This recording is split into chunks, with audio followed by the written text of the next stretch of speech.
ओम शांति। आज 11 अक्टूबर 2020 है और आज के बाबा के अव्यक्त रूप से चले हुए मधुर महावाक्यों का स्पष्टीकरण देने के लिए हमारे साथ हैं आदरणीय आशा दीदी। ओम शांति दीदी। ओम शांति। बाबा के रिवाइज कोर्स के महावाक्य हैं 31 मार्च 1986 और मुरली का सार है सर्वशक्ति संपन्न बनने तथा वरदान पाने का वर्ष। तो हम शुरू की कुछ लाइंस पढ़ते हैं। बाबा ने कहा, आज सर्व खजानों के मालिक अपने मास्टर बच्चों को देख रहे हैं। बालक सो मालिक कहाँ तक बने हैं ये देख रहे हैं। इस समय जो श्रेष्ठ आत्माएं सर्व शक्तियों के सर्व खजानों के मालिक बनते हैं वो मालिकपन के संस्कार भविष्य में भी विश्व के मालिक बनाते हैं। तो क्या देखा, बालक तो सभी हैं, बाबा और मैं, ये लगन सभी बच्चों में अच्छी लग गई है। बालकपन का नशा तो सभी में है, लेकिन बालक सो मालिक अर्थात बाप समान संपन्न। तो बालकपन की स्थिति और मालिकपन की स्थिति इसमें अंतर है। मालिकपन अर्थात हर कदम स्वतः ही संपन्न स्थिति में स्वयं का होगा और सर्व प्रति भी होगा। इसको कहते हैं मास्टर अर्थात बालक सो मालिक। ये बाबा हम बच्चों को व्यवहार कुशलता उसके बारे में ज्ञान दे रहे हैं।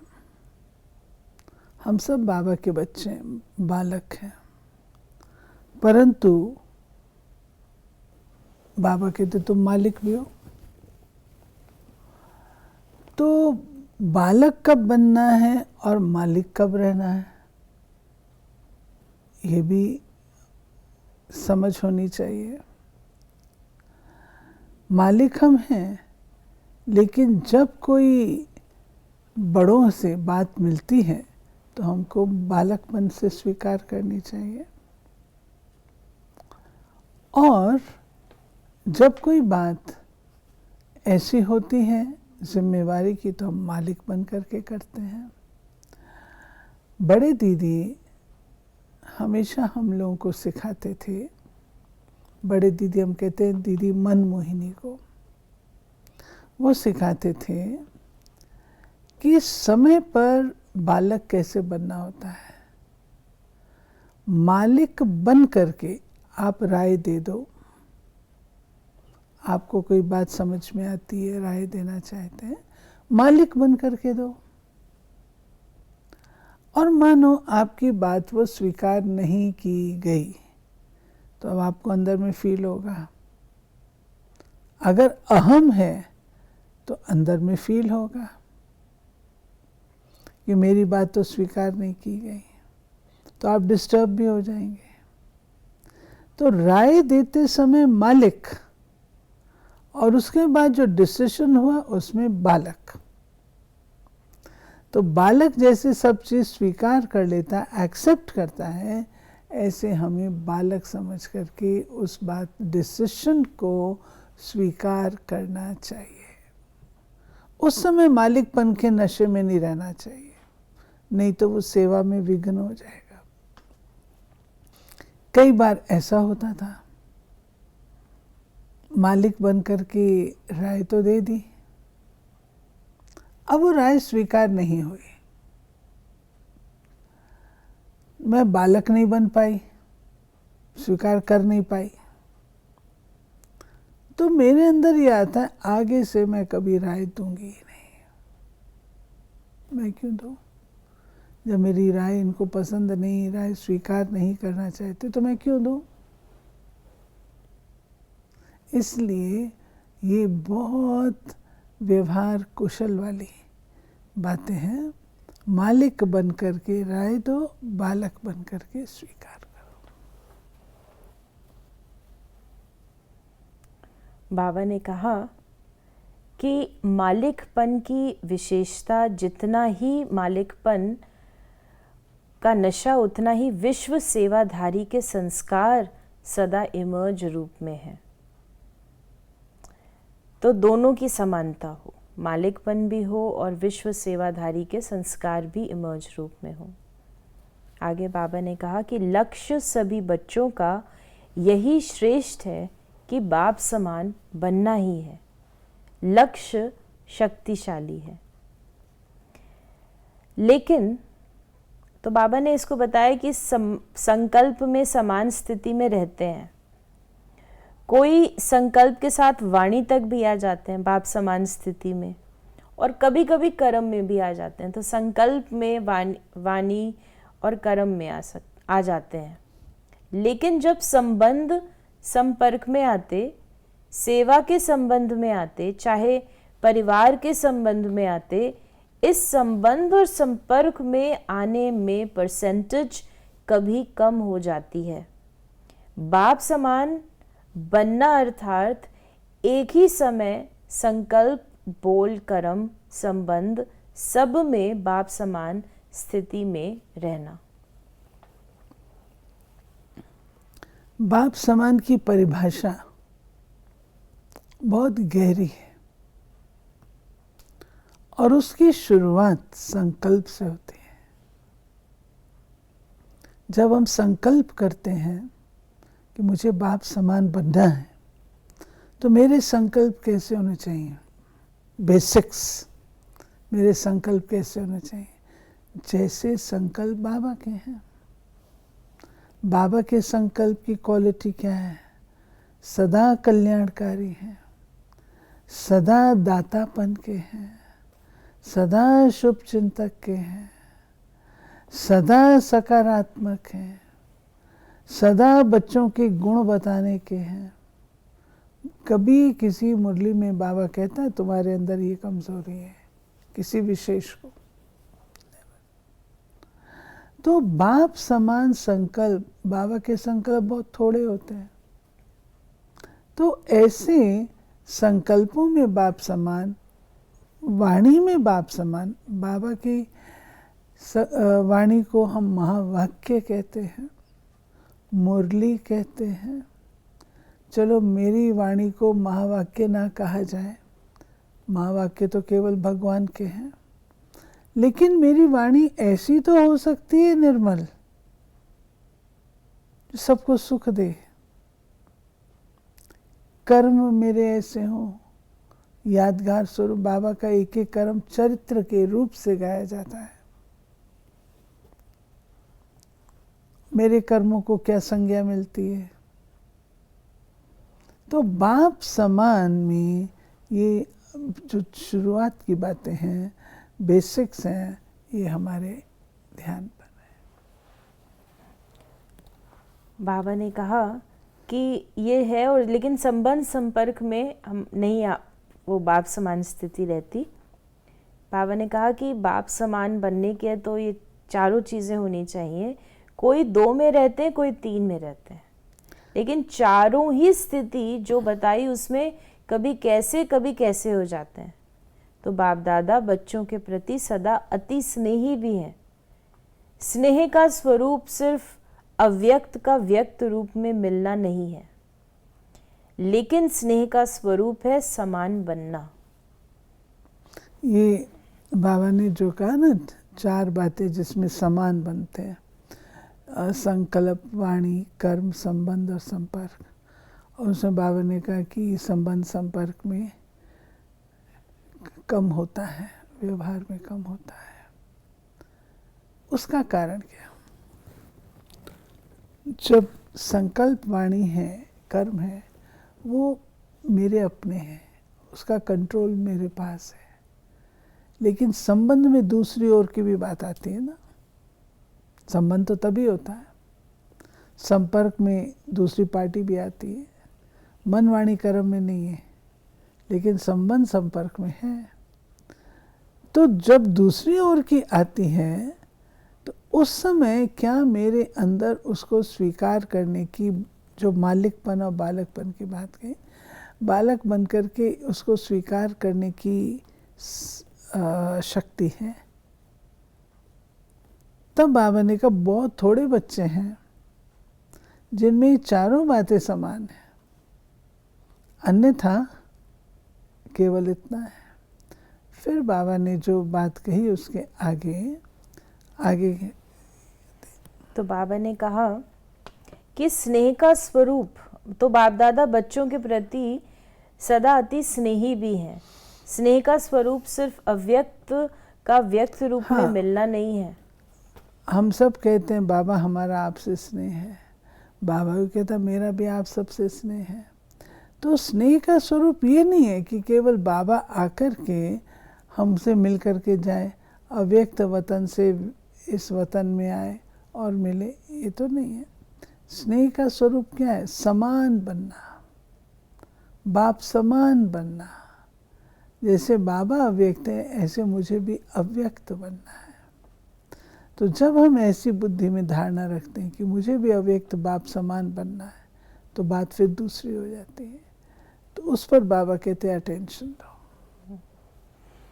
कई बच्चे ऐसे सोचते हैं कि बाप दादा निर्मोही बन रहे हैं, लेकिन ये निर्मोही बनना नहीं है, ये विशेष स्नेह का स्वरूप है।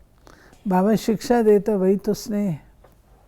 बाप दादा पहले से ही सुना चुके हैं कि बहुत काल की प्राप्ति के हिसाब का समय अभी बहुत कम है, इसलिए बाप दादा बच्चों को सदा बहुत काल के लिए विशेष दृढ़ता की तपस्या द्वारा स्वयं को तपाना अर्थात मजबूत करना, परिपक्व करना, इसके लिए ये विशेष समय दे रहे हैं। वैसे तो गोल्डन जुबली में भी सभी ने संकल्प किया कि समान बनेंगे, विघ्न विनाशक बनेंगे, समाधान स्वरूप बनेंगे। ये सब वायदे बाप के पास चित्रगुप्त के रूप के में हिसाब के खाते में नूंदे हुए। वो कहते हैं ना चित्रगुप्त सबका लिखता रहता है पाप पुण्य। तो बाबा कहते हैं कि चित्रगुप्त के रूप से अर्थात गुप्त रूप से बाबा हमारे चित्र खींचते रहते हैं, और जो वायदे हम बच्चों ने किए हैं बाबा कहते वो सब वायदों के फाइल मेरे पास है। क्या क्या तुमने वायदे किए हुए हैं। समर्पण होना अर्थात स्वयं को सर्व प्राप्तियों में परिपक्व बनाना। समर्पणता का अर्थ ही है संकल्प, बोल, कर्म और संबंध, इन चारों में ही बाप समान बनना। आज बाबा ने हमें समर्पण की भी डेफिनेशन बनाई, जो बहुत से जो समर्पण होना चाहते हैं तो बाबा ने उसकी डेफिनेशन बाप समान बनना। आगे बाबा ने कहा कि शुद्ध संकल्प की शक्ति का विशेष अनुभव अभी और अंतर्मुखी करने की और अंतर्मुखी करने की आवश्यकता है। शुद्ध संकल्पों की शक्ति सहज व्यर्थ संकल्पों को समाप्त कर दूसरों के प्रति भी शुभ भावना, शुभ कामना के रूप में परिवर्तन कर सकते हैं। न सिर्फ अपने व्यर्थ संकल्प लेकिन अपने शुद्ध संकल्प, दूसरों के प्रति भी शुभ भावना, शुभ कामना के स्वरूप से परिवर्तन कर सकते हैं। ये बाबा हम बच्चों को समझा रहे हैं कि समान बनने में तुम पहला कदम कौन सा लो।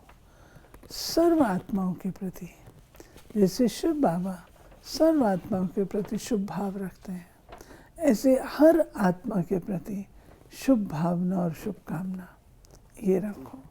कैसी भी आत्मा हो, लेकिन मैंने शुभ भावना रखनी है।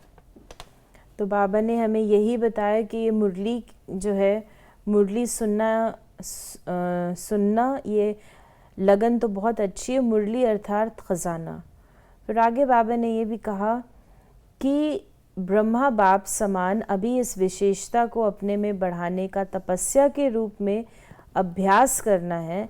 तपस्या अर्थात दृढ़ता संपन्न अभ्यास, साधारण को तपस्या नहीं कहेंगे। तो अभी तपस्या के लिए समय दे रहे हैं, जैसे बाबा अभी की मुरली चला रहे हैं। ये बाबा कहते हैं कि अभ्यास एक चीज़ होती है, लेकिन उस अभ्यास को पक्का करना वो तपस्या है। क्योंकि ये समय आपके बहुत काल में जमा हो जाएगा। बाप दादा सभी को बहुत काल की प्राप्ति कराने के निमित्त हैं। और बाबा ने आगे कहा कि बहुत काल का अर्थ ये है, बहु काल से इन बातों का अभ्यास और धारणा, बहु काल से, जितना लंबा समय ये होगा उतना लंबा हमको सत्युग नई दुनिया की प्रारब्ध भी लंबे काल की होगी। और बाबा ने कहा कि और भी रीज़न बताए कि आगे आने वाले समय में क्या होगा कि जिसमें आप सभी को दाता और वरदाता बन थोड़े समय में अनेकों को देना पड़ेगा। तो सर्व खजानों के जमा का खाता संपन्न बनाने के लिए मदद दे रहे हैं। दूसरी बात बाबा ने ये भी कही कि विघ्न विनाशक बनने का विशेष भाग्य लेना है। एक तो सदा बाप समान देने वाला बनना है, लेने की भावना नहीं रखनी है। रिगार्ड मिले, स्नेह मिले तब स्नेही बने, वो रिगार्ड मिले तब रिगार्ड दें। दाता के बच्चे बन मुझे देना है, स्वयं प्रति भी समान्य। फिर बाबा ने समान्य की शक्ति, इंतजार हमको नहीं करनी है कि दूसरा दे तो मैं दूं, तो वो सेकंड कैटेगरी हो जाती है। तो बाबा कहता है कि तुम दाता के बच्चे हो तो तुम्हारा काम देना है। एक्सपेक्ट नहीं करिए रिटर्न में कि वो अगला मुझे दे रहा है या नहीं। आपका जो स्वमान है वो दातापन का है, तो आप देते रहो। इसमें बाबा ने हमें समाने की शक्ति की आवश्यकता की भी बात बताई। और जो विघ्न विनाशक बनना और बनाना है, इसमें सदा के लिए अपना नंबर निश्चित करने का चांस दे रहे हैं। कुछ भी हो स्वयं तपस्या करो और किसका विघ्न समाप्त करने में सहयोगी बनो। खुद भी झुकना पड़े, लेकिन ये झुकना सदा के लिए झूले में झूलना है। इसमें फर्स्ट डिवीजन में आने का चांस लेना है। कभी कभी बच्चे समझते हैं मैं क्यों झुकूं, तो बाबा ने कहा कि झुकना नहीं है वो, परंतु वो झूले में झूलना है। अतीन्द्रिय सुख के झूले में, खुशी के झूले में, प्राप्ति के झूले में झूलना। अगर झुक करके कोई काम हो जाता है तो मेरा क्या जाता है, मुझे इसकी प्राप्ति कितनी है, या मेरे को अपनी ईगो को ही तो मारना है ना। और जो तीसरी हमें बाबा ने बात बताई कि समय प्रमाण जितना वायुमंडल अशांति और हलचल का बढ़ता जा रहा है, उसी प्रमाण बुद्धि की लाइन बहुत क्लियर होनी चाहिए, क्योंकि समय प्रमाण टचिंग और कैचिंग इन दो शक्तियों की आवश्यकता है। जिसमें बाबा ने कहा कि हम अपने बाबा की डायरेक्शन के साथ साथ अपनी मन मत मिक्स हो जाती है, और मिक्स होने के कारण समय पर धोखा भी खा सकते हैं। और इसी प्रकार बाबा ने हमें आगे भी जो बताया कि एक नामी इकोनॉमी, लगाव तो रॉन्ग है ही, लेकिन दूसरे के स्वभाव का प्रभाव अपनी अवस्था को हलचल में लाता है, दूसरे का संस्कार बुद्धि को टक्कर में लाता है। तो इसके ऊपर भी बाबा ने हमारी अटेंशन खिंचवाई। और साथ ही साथ फिर बाबा ने कहा कि त्रेता युगी तो नहीं बनना है ना, मेहनत अर्थात तीर कमान, और सदा मोहब्बत में रहना, खुशी में रहना, अर्थात मुरलीधर बनना, सूर्यवंशी बनना आज का वरदान है। बाबा कहते हैं मेहनत नहीं करो, बाबा के प्यार में सब कुछ कर सकते हो। मोहब्बत में रहोगे तो सूर्यवंशी में आओगे, मेहनत से करोगे तो त्रेता युग में जाओगे। कभी हार कभी जीत, तो वो त्रेता युग की निशानी है। मोहब्बत से करते हुए सदा पार, तो वो फर्स्ट डिविजनर्स की निशानी। वरदान है कि 5 विकार रूपी दुश्मन को परिवर्तित कर सहयोगी बनाने वाले माया जीत जगत जीत भव। विजयी दुश्मन का रूप परिवर्तन जरूर करता है, तो आप विकारों रूपी दुश्मन को परिवर्तित कर सहयोगी स्वरूप बना दो, जिससे वे सदा आपको सलाम करते रहेंगे। काम विकार को शुभ कामना के रूप में, क्रोध को रूहानी खुमारी के रूप में, लोभ को अनासक्त वृत्ति के रूप में, मोह को स्नेह के रूप में और देहाभिमान को स्वाभिमान के रूप में परिवर्तित कर दो तो माया जीत जगत जीत बन जाएंगे। बाबा कितना अच्छा बताते हैं। और ये सांप का जो बताया बाबा ने, तो कितना अच्छा परिवर्तन कर सकते हैं। विषैले सांपों को अपनी मित्रता में ले आ सकते हैं, फिर वो रक्षक बन जाते हैं। आप देखिए शंकर जी के गले में दिखाया सांप, किसी के गले में होता तो नहीं, लेकिन उसको इतना कंट्रोल किया हुआ है। विष्णु जी को शेष शैया पे देखा है, उन्होंने उनको कंट्रोल किया हुआ है। तो ये है, तो ये बात, यानी जो दुश्मन है उनको हमने सहयोगी साथी बना लिया। स्लोगन है रियल गोल्ड में मेरापन ही अलॉय है जो वैल्यू को कम कर देता है, इसलिए मेरेपन को समाप्त करो। रियल गोल्ड में मेरापन ही अलॉय है जो वैल्यू को कम कर देता है, इसलिए आत्मा मेरेपन को सत्व समाप्त प्रधान करो। कितनी अच्छी है। जब उसमें शरीर का आ जाता है, मेरापन आ जाता है, तो फिर वो कम रेट वाली हो जाती है। तो ये थे बाबा के आज के महावाक्यों का स्पष्टीकरण। यदि मुरली से संबंधित आपका कोई और प्रश्न है तो आप हमें व्हाट्सएप करें 8826599309 पर, और हम आपके प्रश्नों का उत्तर प्रश्नोत्तरी कार्यक्रम में देने का प्रयास अवश्य करेंगे। ओम शांति।